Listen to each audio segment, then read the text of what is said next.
La Biblioteca Josep Soler Vidal ha acollit aquest dimarts una hora del conte especial, i és que en aquesta ocasió el conte que s'ha explicat també el podien seguir les persones que no hi senten, ja que ha estat explicat simultàniament en la llengua de signes catalana. La història que s'ha explicat avui ha estat la de les Saltironets, un conte escrit per Susana Peix. El vaig escriure per una amiga que va morir fa un parell d'anys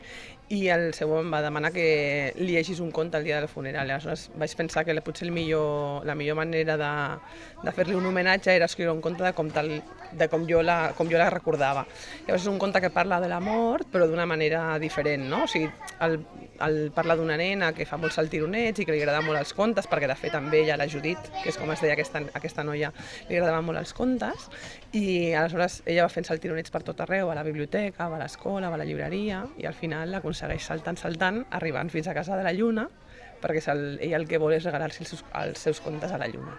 El conte ha estat editat en paper dins de la col·lecció El Ginjoler, del CEP i la Nansa Edicions, una col·lecció de contes adaptat a la llengua de signes catalana.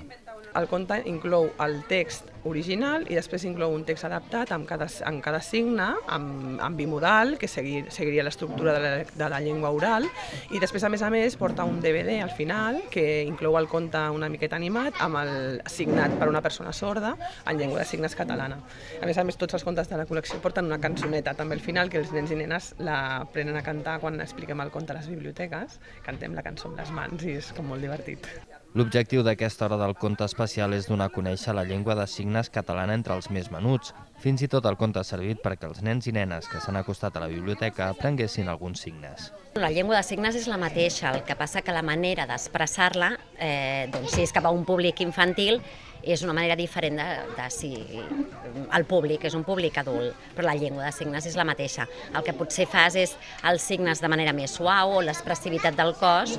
és més important o es fa servir més en l'àmbit infantil que no pas si el públic és adult. El públic a qui va dirigit és tots els públics, perquè són contes que inclouen és un conte original a banda del conte adaptat, però a més dona lloc a poder arribar a tots els nens i nenes i a totes les persones que utilitzen la llengua de signes catalana, que són moltíssimes, no només les persones sordes, sinó nens que tenen dificultats a l'hora de parlar,